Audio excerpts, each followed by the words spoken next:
উম্মতের অবস্থা ছিল বিপরীত, হায়াত ছিল বেশি, গুনাহ ছিল কম।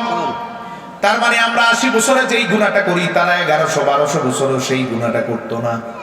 এমনিতেও তো বুঝেন পৃথিবীর বয়স যত বাড়তেছে গুনাহ তত সহজ হচ্ছে, বাড়তেছে, ঠিক কি না? যেমন দেখেন আজ থেকে 20 বছর আগের কোন যুবক যদি কোনো মেয়ের সাথে রিলেশন করতে চাইতো, গুনার কথাটা বলি, তখন সে কি করত? চিঠি লিখতো। কথা বলেন, গোপনে চিঠি লিখে একজন বার্তা বাহকের মাধ্যমে মেয়ের কাছে পাঠাইতো। অধিকাংশ ক্ষেত্রে চিঠি সহ ধরা পড়ে যেত, ঠিক কি না? একটা গুনাহ করতে 10-15 দিন বিভিন্ন কৌশল খাটিয়ে চিঠি মাত্র পাঠাতো। আর এখন রাত 12টায় 1টায় সেকেন্ডে সেকেন্ডে মেসেজ করে, বাবাও জানে না মাও জানে না। গুনাহ সহজ না কঠিন? প্রতি সেকেন্ডে মেসেজ করা যায়, ঠিক কি না? এক একটা চিঠি প্রতি মিনিটে পাঠানো। আজ থেকে 20 বছর পরে আরো সহজ হবে। মানে আপনি পিছনে যত যাবেন গুনাহ তত কঠিন ছিল, কম ছিল। যুগের বয়স যত বাড়বে গুনাহ তত সহজ হবে, সংখ্যা তত বাড়বে। পিছনে যেতে যেতে আগের উম্মতের কাছে রাসূল বলেন তাদের এমন অনেক উম্মত ছিল টানা 300 বছর ইবাদত করেছে, ওই 300 বছরে একটা গুনাহ করে না। সুবহানাল্লাহ, সুবহানাল্লাহ বের হয়। 300 বছর গুনাহবিহীন ইবাদত করেছে, 300 বছরে একটা গুনাহ নাই। আর আমি আর আপনি তিন ঘন্টাও গুনাহ ছাড়া থাকতে পারি না, ঠিক কি না? হয় গীবত করি, কাউকে গালি দেই, মিথ্যা বলি, অপকর্ম করি, আর না হয় মোবাইল তো আছেই। প্রতি ঘন্টায় ঘন্টায় প্রতি 5-10 মিনিটে গুনার জন্য মোবাইল আছে না? তো এবার দেখেন রহমত, 300 বছর কোনো গুনাহ নাই। মানুষটা যখন আল্লাহর দরবারে যাবে 300 বছর কোনো গুনাহ নাই। আর আমার আপনার 70 বছরের গুনার অভাব নাই। আমরা যখন আল্লাহর দরবারে যাব এই দুইজনের মধ্যে কার দাম বেশি হবে? কথা বুঝে বলেন। 300 বছরে কোনো গুনাহ নাই, 70 বছরে গুনার অভাব নাই, দাম বেশি কার? কার দাম বেশি? না না না, কারণ আমরা রাসূলুল্লাহর উম্মত। একটা আবেদনের মাধ্যমে গোটা অবস্থার চিত্রটাই আমার নবী পাল্টে দিলেন। আল্লাহর দরবারে আল্লাহর হাবিব বললেন, রব্বুল আলামিন কার কত সওয়াব আমি নবী দেখতে চাই না, কার কত হায়াত তাও দেখতে চাই না।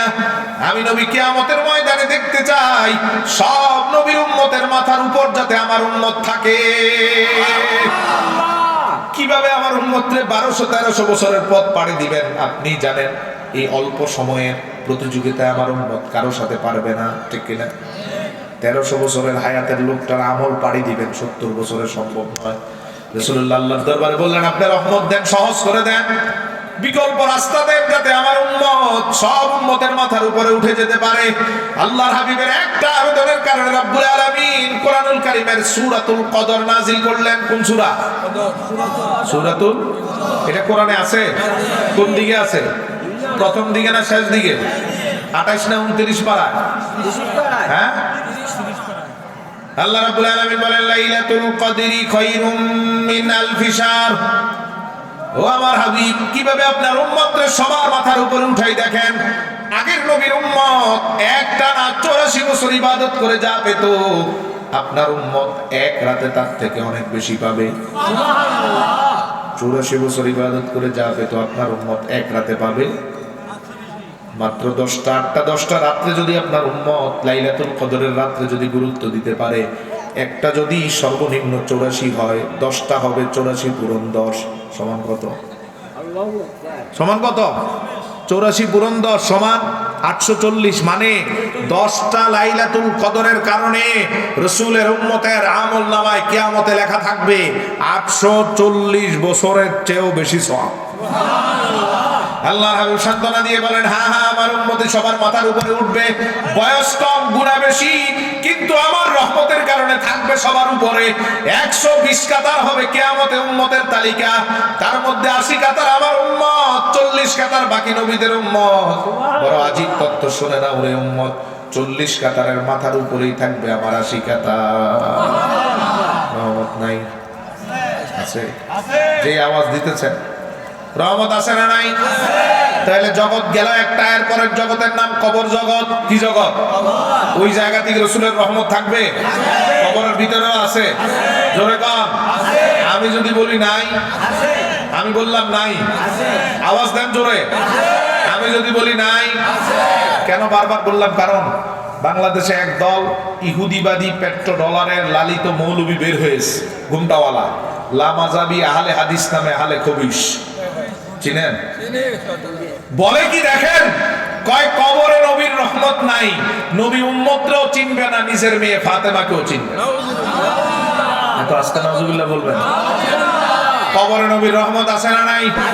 ইমানি আওয়াজ দিয়ে বলেন, কবরে নবীর রহমত আছে না নাই? এরা অস্বীকার করে, কিন্তু হাদিস কি বলে দেখেন। আল্লাহর হাবিব বলেন কবরে প্রশ্ন হবে মৌলিকভাবে তিনটা। কয়টা? বুখারীর হাদিস, তিরমিজির হাদিস, মান রাব্বুকা ওয়া মা দীনুকা ওয়া মান হাযার রাজুল।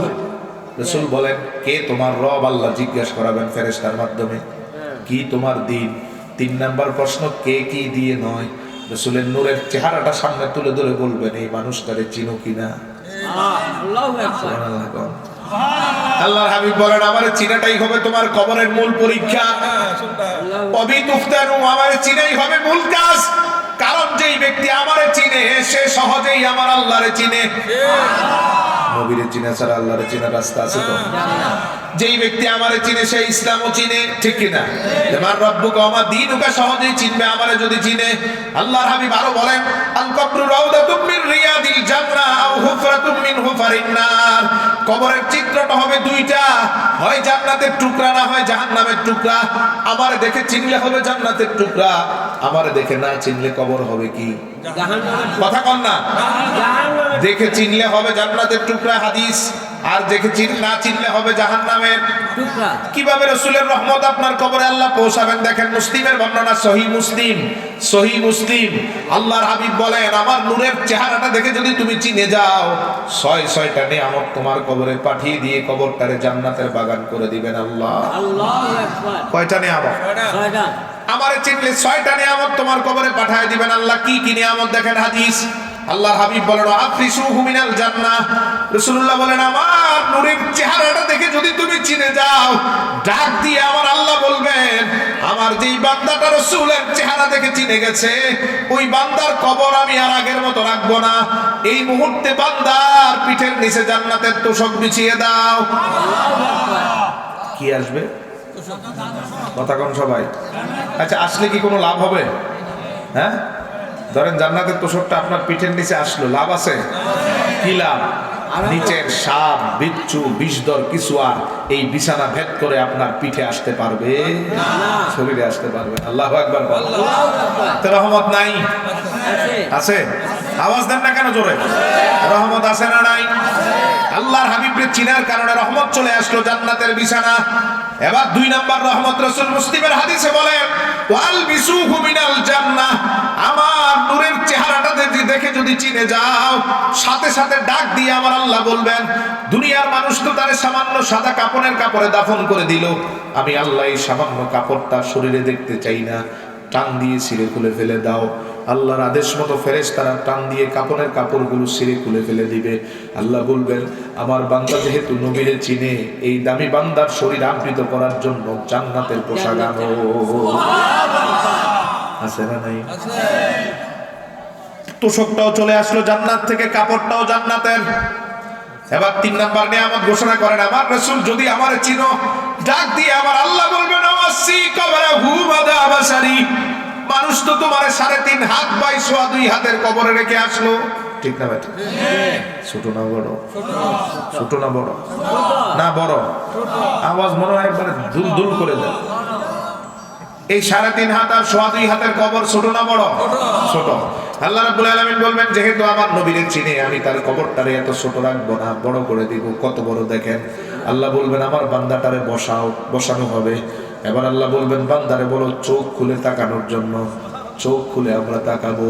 রাসূলুল্লাহ বলেন, আল্লাহ ডাক দিয়ে ফেরেশতারে বলবেন, তার নজরের দৃষ্টি সীমাটা শেষ যেখানে গিয়ে ঠেকে, কবরটারে এই মুহূর্তে তত বড় বানায় দাও।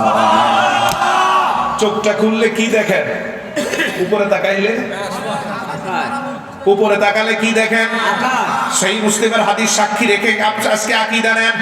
আল্লাহর হাবিবকে দেখে যদি চিনে যেতে পারে, দুনিয়ায় যদি সম্পর্কটা ওই মাত্রায় রাসূলের সাথে রাখতে পারেন, আদমের সাথে যদি রাসূলুল্লাহর কদমে হাজির থাকতে পারেন, বেয়াদবি যদি রাসূলুল্লাহর কদম থেকে ছেড়ে দিতে পারেন, ফতুয়াবাজি বন্ধ করে যদি ভালোবাসা দিতে পারেন, আল্লাহর হাবিবের চেহারা চিনলেই আপনার কবর হয়ে যাবে আকাশ পরিমাণ বড়। ছোট না বড়? কথা কন। এবার 4 নাম্বার নিয়ামত, একের পর এক রহমত আসতেছে। আবার রাসূল বলেন ওয়ানাব্বির কবরাহু বিনুরিল জান্নাহ, এই বিশাল দিগন্ত জোড়া কবরটারে আলোকিত করার জন্য আল্লাহ বলবেন সব নূরগুলো জান্নাত থেকে নিয়ে আসো। আপনি কবরে না জান্নাতে? আপনি কবরে, আপনি কবরে না জান্নাতে? কিন্তু সব নিয়ামত গুলো চলে আসলো জান্নাত থেকে, ঠিক না বলেন? এটা এখন আর কবর না, জান্নাতের টুকরা। এখন কি ওই যে আমরা বলি না আল্লাহ জান্নাতের টুকরা বানায় দাও, এই 6 নিয়ামত দিয়ে আল্লাহ জান্নাতের টুকরা বানাবে। রহমত নাই? নাই নাই। আহলে হাদিস তো কয় নাই, কথা কয় আহলে হাদিস তো কয় নাই, তা আছে না নাই? তার মানে আহলে হাদিসের সাথে ইসলামের সম্পর্ক, কবরে নবীর রহমত ঠিকই আছে, যারা অস্বীকার করে তাদের সাথে কোরআন হাদিসের সম্পর্ক নাই, ঠিক কি না? আর আমরাও দেখি আসলেও নাই, কোরআনের সাথেও নাই, হাদিসের সাথেও নাই, ইসলামের সাথেও নাই, তাদের সাথে সরাসরি সম্পর্ক ইসরায়েলি ইহুদিদের সাথে, ঠিক কি না বলেন?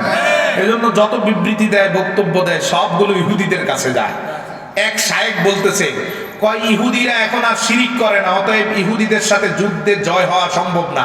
ফিলিস্তিনের বাইদের ব্যাপারে বলতেছে ইহুদিরাই জিতবে। আচ্ছা কোন আপনি বলেন, আমি বন্ধ করলাম। এই কথাটা কি মুসলমানের পক্ষে না ইহুদির পক্ষে? বলতেছে মুসলমান শায়েখ ডক্টর জাকারিয়া নামে এক ঘন্টাওয়ালা। আচ্ছা আরেক বদমাশ বলতেছে, ভারত থেকে আসে মূর্খটা, কয় আগের নবী সব ইহুদি ছিলেন। কোন নবী ইহুদি ছিলেন?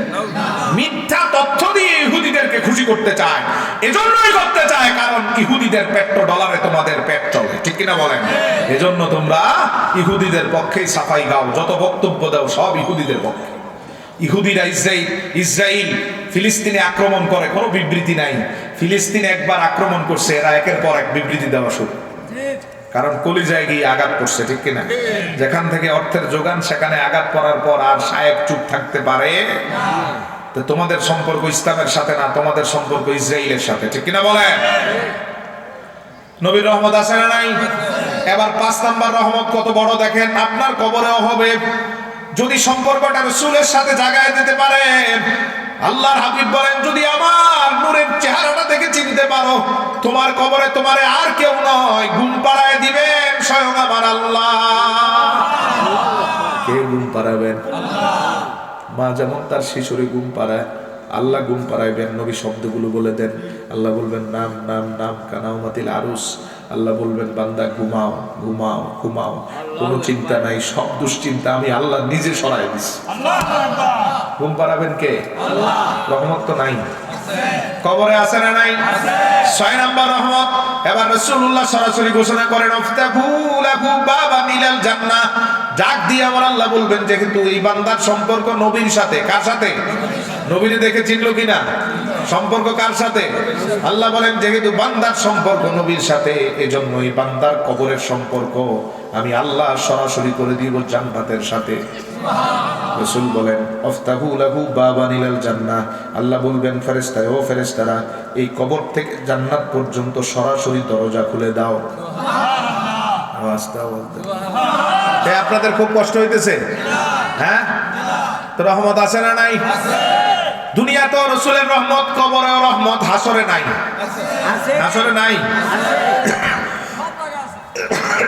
হাসরে নবীর রহমত আছে? আওয়াজ আরো জোরে দিতে হবে। ওই লামাজাবি আহলে শায়েখ কুলাঙ্গার আব্দুর রাজ্জাক বিন ইউসুফ নামে একটা আছে, এটা কয় কি, কয় হাসরে নবী উম্মতরে তো চিনা দূরে থাক, নিজেই নিজের চিন্তায় পেরেশান থাকবে। আরো জোরে কাম নাউজুবিল্লাহ। এই কুলাঙ্গারটা আরেক বক্তব্যে বলে নবী মিজানের পাল্লায় পেরেশান থাকবেন, পাপের পাল্লা ভারী হয় নাকি নেকের পাল্লা ভারী হয়? এই কথা বলার পরে কি আর ঈমান থাকে? ঈমান তো এদের কাছে ঈমান তো মূল না, মূল হলো ইসরায়েল, ঠিক না? ইসরায়েলের ইহুদিদের এজেন্ট, মোসাদের এজেন্ট হয়ে যারা কাজ করে, এদের কাছে ঈমান দামি। এই জন্য এমন এমন কথা বলে রাসূলুল্লাহ শানে যেগুলো কোনো ইমানদারের মুখ দিয়ে বের হবে না, ঠিক কিনা বলেন? হাসরে নবীর রহমত আছে? আওয়াজ দেন। কেমন রহমত দেখেন। এক নাম্বার, আল্লাহর হাবিব বলেন সবাই তো দাঁড়িয়ে থাকবে হাসরের ময়দানে, বসার জন্য চেয়ার পাবে শুধু নবীরা। ইউদাউলিল আম্বিয়া মানাবিরু মিন নূর, 2 লক্ষ নূরের চেয়ার, 2,24,000 নূরের চেয়ার সাজাবেন হাসরের ময়দানে আমার আল্লাহ। কয় লক্ষ? সব নবীর নাম খোদাই করা থাকবে, সব নবীর মাথার উপরে থাকবে আমার নবীর চেয়ার। সুবহানাল্লাহ। সবচেয়ে বড় চেয়ারটা নবীজির, কিন্তু নবীজি বলেন ইয়াজলিসুন আলাইহা, সব নবী নাম দেখে দেখে গিয়ে চেয়ারে বসে যাবে।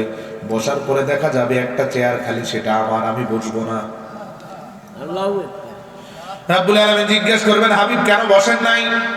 নবীজি ওই ময়দানে জবাব দিবেন, মুস্তাদে নবীজি ওই ময়দানে জবাব দিবেন। মৌজাম তাবরানীর বর্ণনা, ইমাম তাবরানী মৌজামুল কাবীরে বর্ণনা করেন, যখন আমার আল্লাহ জিজ্ঞেস করবে হাবিব সব নবীর মাথার উপরের বড় চেয়ারটা আপনার, আপনার চেয়ারের উপরেই কুরসি।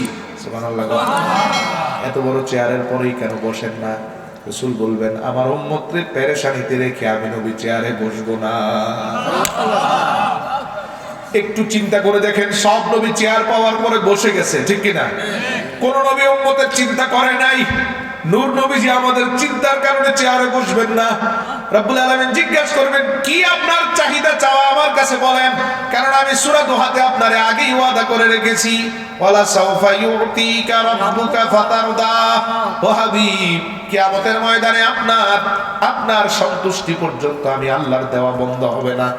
অতএব আপনি চান, চাইলেই দিব, যতক্ষণ খুশি না হবেন ততক্ষণ আমার দেওয়া বন্ধ নাই। তো রাসূল চান, প্রথম আর্গুমেন্ট নবীজি করবেন আল্লাহর দরবারে, আল্লাহ কেন বসি নাই শোনেন। রব্বুল আলামিন আপনি আদমের উম্মত, আদমের সন্তানগুলোর আগে পাঠাইছেন, মৃত্যু আগে, হিসাবও আগে হবে। তারপরে নবীর উম্মত, তারপরে নবীর উম্মতের হিসাব, তারপরে নবীর উম্মতের হিসাব, এমন করে করে সবার শেষে আমার উম্মত, ঠিক কিনা? এ ভাই একটু চা দাও না, কিছু না, একটু গরম পানি বা কিছু। তো আমাদের উম্মত আসছে সবার, আমরা আসছি সবার, বিচার হবে সবার। আল্লাহর হাবিব সাল্লাল্লাহু আলাইহি সাল্লাম বলেন এই কষ্টের জায়গাটাতে আমার উম্মতরে রেখে আমি চেয়ারে বসবো না। আল্লাহ রাব্বুল আলামিন বলেন আপনি কি চান? নবীজি বলেন রব্বুল আলামিন আমার উম্মতরে পাঠাইছেন সবার শেষে, কিন্তু বিচার করতে হবে আদমের সন্তানদেরও আগে।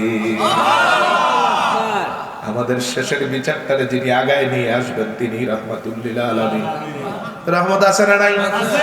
আল্লাহর হাবিব বলেন এই জায়গাতে কষ্টটা দূর করে দেওয়ার পরে আরেকটা কষ্ট দূর করার জন্য আমি নবী দৌড় দিয়ে আরেক জায়গায় যাব।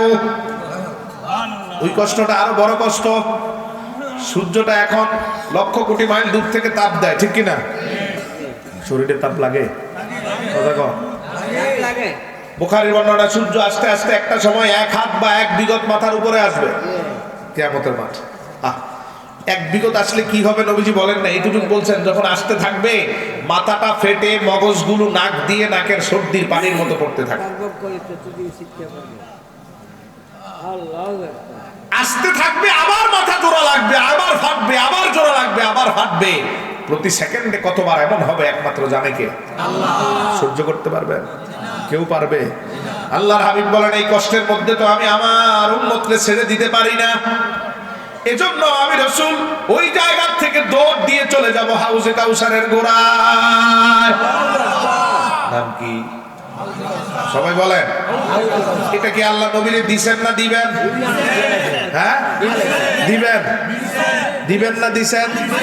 সূরা নাজিল করে আল্লাহ বলেন ইন্না আ'তাইনাকাল কাউসার। ও হাবিব 1400 বছর আগেই আমি আপনারে কাউসার দিয়ে দিলাম। লাগবে ওই দিন দিয়ে দিলাম দুনিয়াতে হাউজে কাউসার।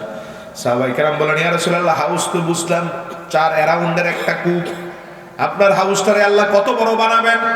বুখারীর বর্ণনায় নবীজি হাউসের গুণ বর্ণনা করা শুরু করলেন, রে সাহাবীরা আমার হাউসের এক প্রান্ত থাকবে ইয়েমেনে, আরেক প্রান্ত সিরিয়াতে। আল্লাহু আকবার। আরে সুবহানাল্লাহ। কষ্ট হইতেছে খুব।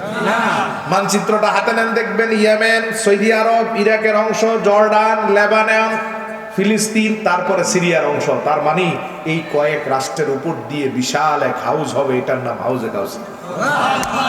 ছোট কয়েকশো বাংলাদেশের সমান, ঠিক কিনা? ছোট না বড়? সাহাবায়ে কেরাম বলেন, ইয়া রাসূলুল্লাহ, মানলাম এত বড় কূপ, এই কূপে পানি আসবে কোত্থেকে? নবীজি বলেন, অনবরত জান্নাত থেকে দুইটা নালা দিয়ে আর আমার হাউসে পানি পড়বে, একটা স্বর্ণের নালা আর একটা রূপার নালা। পানিগুলো জান্নাতের, পানিগুলো কোথায়? জান্নাতে। ইয়া রাসূলুল্লাহ, এই বিশাল হাউসের গ্লাস কয়টা দিবেন আমার আল্লাহ? সাহাবায়ে কেরামের কিউরিসিটি। রাসূলুল্লাহ বলেন, বুখারীর বর্ণনায় বলেন, চিন্তার দরকার নাই, আসমানের তারার থেকেও বেশি থাকবে আমার হাউসের গ্লাস, কোনো সংকট নাই। ইয়া রাসূলুল্লাহ, কাদেরকে পানি দিবেন? নবী বলেন, যারা পরিমাণ ঈমান নিয়ে যারা আসবে, আমি নবী নিজের হাতে পানি দিব। ইয়া রাসূলুল্লাহ, পানিটা পান করলে কি হবে? বুখারীর বর্ণনায় নবী বলেন, লা ইয়াসমাউ বাদাহু আবাদা। এই পানির সামান্যটাও যদি তোমার জিভে চলে আসে, এই পানির মধ্যে আমার আল্লাহ এমন রহমত রাখবে, সামান্য পান করার পরে 50,000 বছরের কিয়ামতের মাঠে আর কোনো পিপাসা নাই। একটু চিন্তা করে দেখেন, সূর্য এক বিগত পরে, সূর্য কতটুকু পরে? ভাই খেয়াল আছে? সূর্য কতটুকু, তো কেন পিপাসা নাই? এক বিগত পরে এত তাপ দেওয়ার পরেও পিপাসা কেন নাই?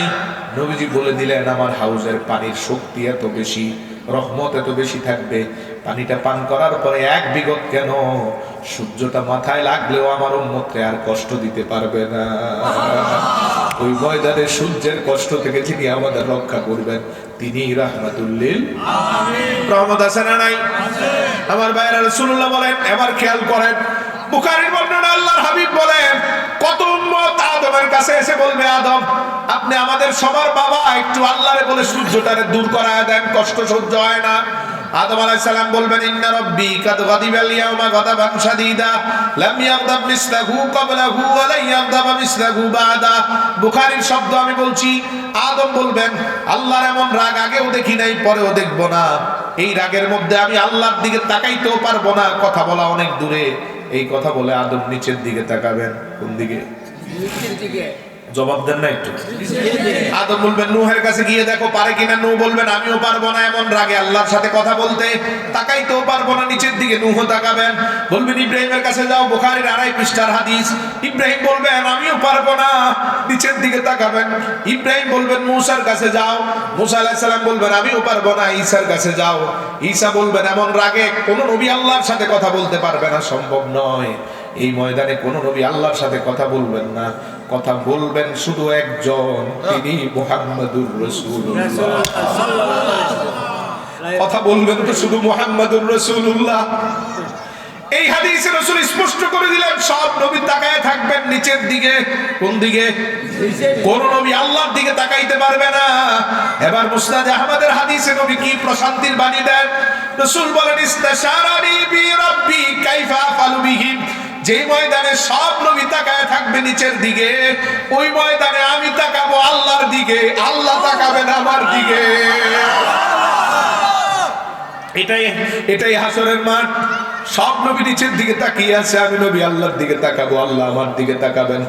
আমার দিকে তাকিয়ে আল্লাহ বলবেন, কাইফা আফআলু বিহিম। হাবিব, বিচার এখনো শুরু হয় নাই, আপনি আমারে আগেই বলে দেন, আপনার উম্মতের সাথে কেমন ব্যবহার করলে আজকে খুশি। আস্তে কোন সুবহানাল্লাহ। আল্লাহ আমারে বলবেন, আপনি বলে দেন কেমন ব্যবহার করব। রাসূলুল্লাহ বলেন, আমি আল্লাহরে বলবো, কামা শিতা ইয়া রাব রব্বুল আলামিন। এরা আমার উম্মত, তার থেকে বড় পরিচয় আপনার বান্দা। আমি আমার উম্মত গুলারে আপনার হাতে সুপর্দ করে দিলাম। আমি একটা কথাও বলবো না, বলবো আপনি যা চান। রাসূলুল্লাহ বলেন, আবার আমার আল্লাহ বলবেন কেমন ব্যবহার করব। নবীজি বলেন, আমি আবার বলবো আপনার ইচ্ছা। রাসূলুল্লাহ বলেন, আমি যখন বলতে চাচ্ছি না, তখন আল্লাহ বলবেন, হাবিব, আমি হাদিসের অনুবাদটা শুধু বলি। আল্লাহ বলবেন, হাবিব, আপনি তো জান্নাতে যাবেন, আপনার সাথে আপনার নূরের নজর দিয়ে 70,000 উম্মতরে বাছাই করেন। লাইসা আলাইহিম হিসাবুন ওয়ালা আযাব। আপনি যাদেরকে বাছাই করবেন তাদের হিসাবও নাই, আযাবও নাই।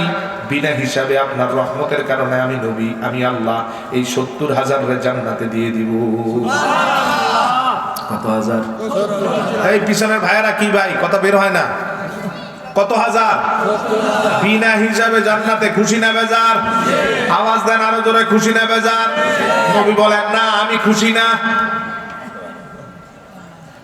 কেন নবী খুশি না? নবীজি বলেন, আমি তো 70,000 নাজাতের জন্য দাঁড়াই নাই, আমি দাঁড়িয়েছি আমার টোটাল উম্মতরে জান্নাতে নেওয়ার জন্য। এজন্য আমি খুশি না হয়ে আল্লাহর দিকে তাকায় থাকবো। বুখারীতে এই অংশটা বর্ণিত আছে, আল্লাহ যখন আমি আল্লাহর দিকে তাকায় থাকবো তখন আল্লাহ বলবেন, হাবিব এই 70,000-এ যখন আপনার মনোভূত হয় নাই তখন আপনি 70,000-কে 70টা ভাগ করেন। কয় ভাগ? আচ্ছা, প্রতি ভাগে কয়জন করছে খেয়াল আছে না? 70,000 মানুষ ভাগ করছে 70টা, প্রতি ভাগে কয়জন? 1000। আল্লাহ বলবেন এই 70,000-এ 70 ভাগ করে আলাদা আলাদা করেন। বুখারীর অংশে আছে এই হাদিসটা। এবার আল্লাহ বলবেন, হাবিব প্রতি ভাগের সাথে নতুন 70,000 করে নিয়ে যান। সংখ্যা আগের মতোই আছে? হ্যাঁ, আগের মতো আছে না বাড়ছে? 70,000 প্রথম, তারপর 70 ভাগ দিয়ে আবার প্রতি ভাগের সাথে 70,000 করে করে। লাইসা আলাইহিম হিসাবুন আলা আযাব। বুখারীর বর্ণনা, তাদের হিসাবও নাই, আযাবও নাই, মিজানও নাই, ফুলচারাতও নাই। নূর নবীর নূরের নজরের রহমতের কারণে সেই হিসাব বিনা হিসাবে জান্নাত। আল্লাহর হাবিব বলেন, আমি যখন দেখব, এটা হাদিস, সহিহ হাদিস, এমনটাই হবে চিত্র। আমি যখন দেখবো আমি না চাইতেই আমার আল্লাহ আমারে এমন বড় বড় নিয়ামত দিচ্ছেন, এবার আমি মনে মনে ভাবলো না চাইতেই যদি এমন দেন, চাইলে তো আমার আল্লাহ আরো বেশি দিবেন। উম্মতের নাজাতের জন্য আমি প্রথম জবান খুলে বলবো, ইস্তাজিদনি ইয়া রব, ওগো আল্লাহ বিনা হিসাবে জান্নাতের তালিকাটারে আরো একটু বড় করে দেন। সুবহানাল্লাহ, জোরে কোন সুবহানাল্লাহ। কষ্ট লাগে আপনাদের? জি না। আমার আপনার জন্যই তো এমনটা করতেছেন, ঠিক কি না? কোন নবী আল্লাহর দিকে তাকানো না, কথাও বলেন না, একটা বারের জন্য আল্লাহর কাছে আর্গুমেন্টও নেন না, উপরের দিকেও তাকান না, নিচের দিকে তাকিয়ে আছেন, আর নবীজি চেয়ে চেয়ে আমাদের জান্নাতে নিচ্ছেন। সুবহানাল্লাহ, সুবহানাল্লাহ। এরপর আল্লাহ মাযহাবী আহলে কবিশের দল কয় নবীর রহমত নাই। নাউযুবিল্লাহ, আরো জোরে নাউযুবিল্লাহ। নবীর রহমত আছে না নাই? তোদের মতো খবিশের সাথে ইসলামের সম্পর্ক নাই, ঠিক কিনা বলেন? ইসরায়েলি ইহুদিদের দালালদের সাথে ইসলামের সম্পর্ক নাই। আল্লাহর হাবিব সাল্লাল্লাহু আলাইহি সাল্লাম বলেন, আমি আবার আল্লাহরে বলবো, আল্লাহ বিনা হিসাবে জান্নাতের তালিকাটারে একটু বড় করেন। আমি এই একটা শব্দ বলার কারণে আল্লাহ আরো খুশি হয়ে বলবেন, হাবিব এবার 1000 দিয়ে নয়, যাদের নাজাত দিয়ে দিলাম প্রতি একজন করে করে আলাদা করেন, এবার প্রতি একজনের সাথে এখান থেকে 70,000 করে করে নিয়ে যান। তিরমিজির হাদিসে নবী একটু ধারণা দিলেন, শোনেন ভাই, তিরমিজির হাদিসে বলেন, এমন করে করে আমি চাওয়ার কারণে হিসাব শুরুর আগেই বিনা হিসাবে আমার 3 ভাগের 1 ভাগ উম্মত জান্নাতি। রহমত নাই? আছে। আর আওয়াজ দেন, আছে। ইমানে আওয়াজ দিয়ে বলেন, রহমত আছে না নাই? আছে। আল্লাহর হাবিব বলেন, এরপরে বিচার শুরু হবে। কি অবস্থা দেখেন।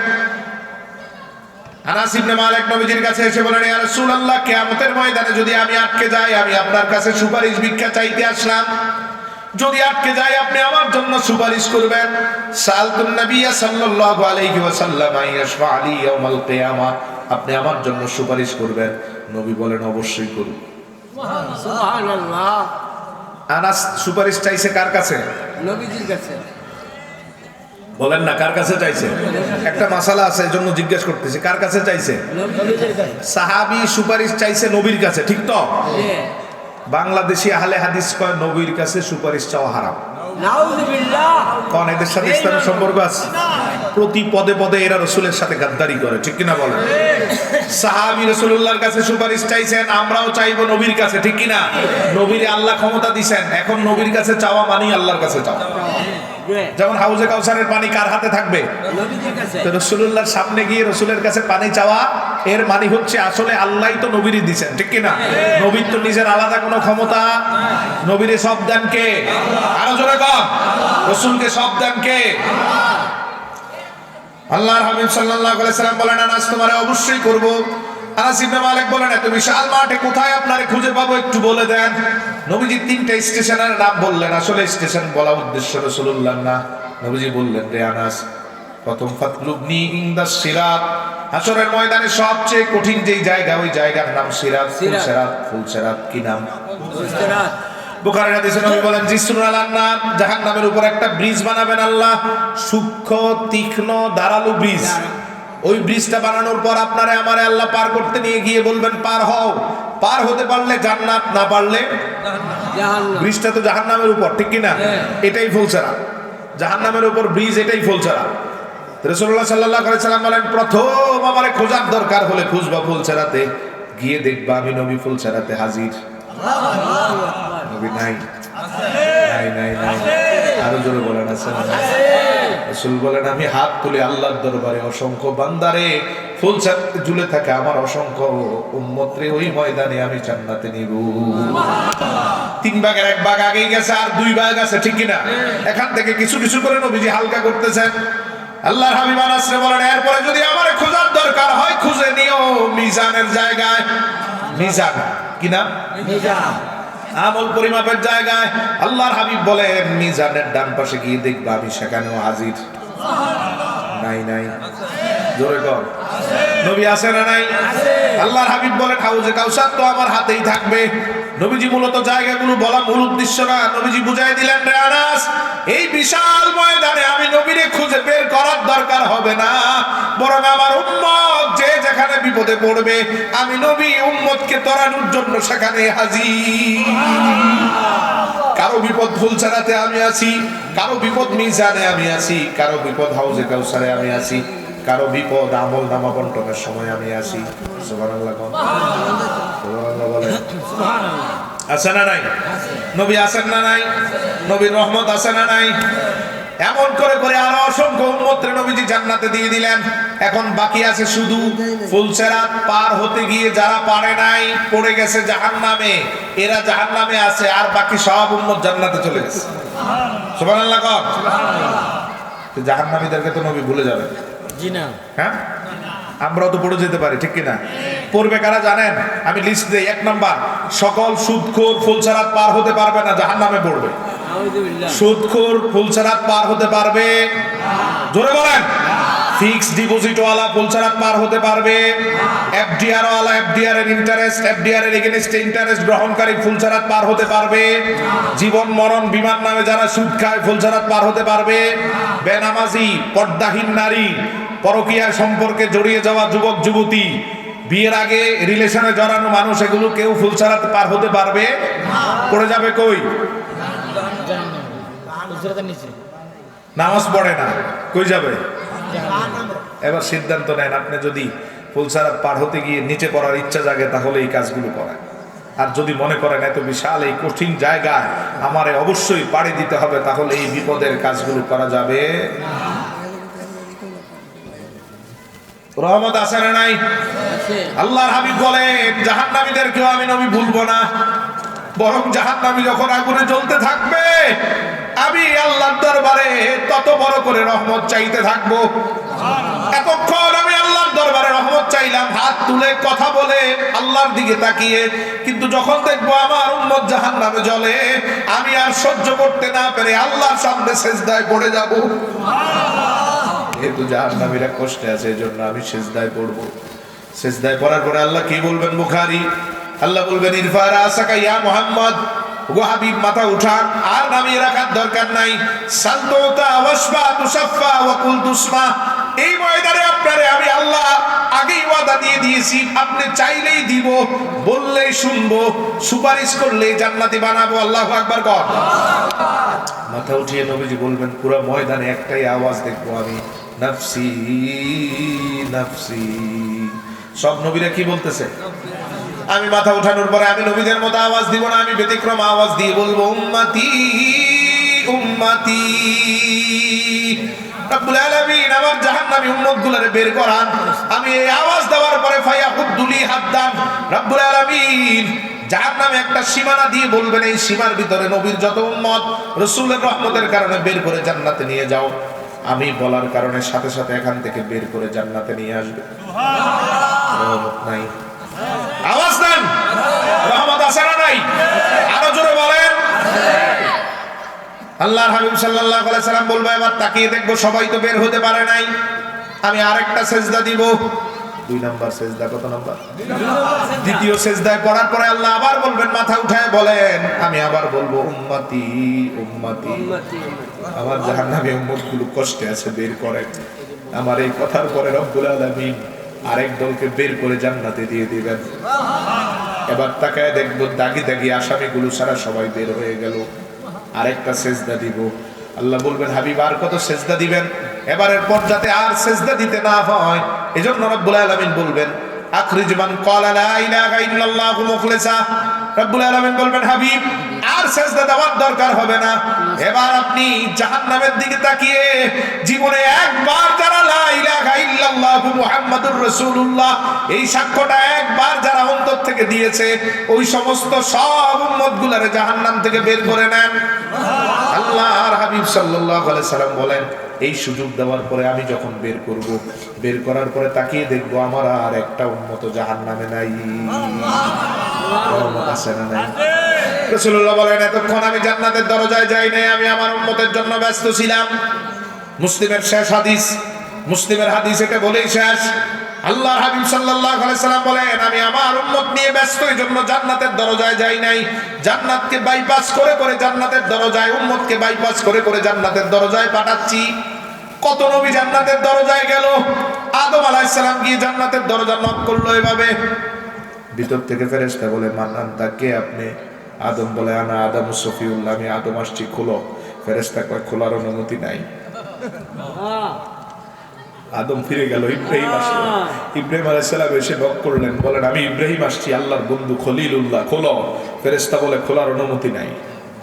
মুসা এসে বলে আনা মুসা কালিমুল্লাহ, আমি মুসা আসছি, খোলো। ফেরেশতা বলে খোলার অনুমতি নাই।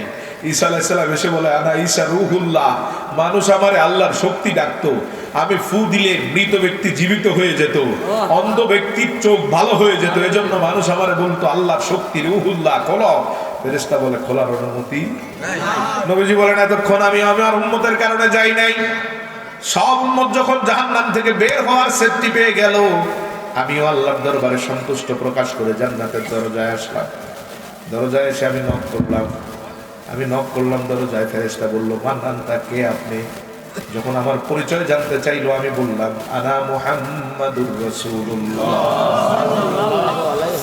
আল্লাহর হাবিব বলেন যখন আমি আমার পরিচয় দিলাম, ঠাস করে ফেরেশতা দরজাটা খুলে দিলেন।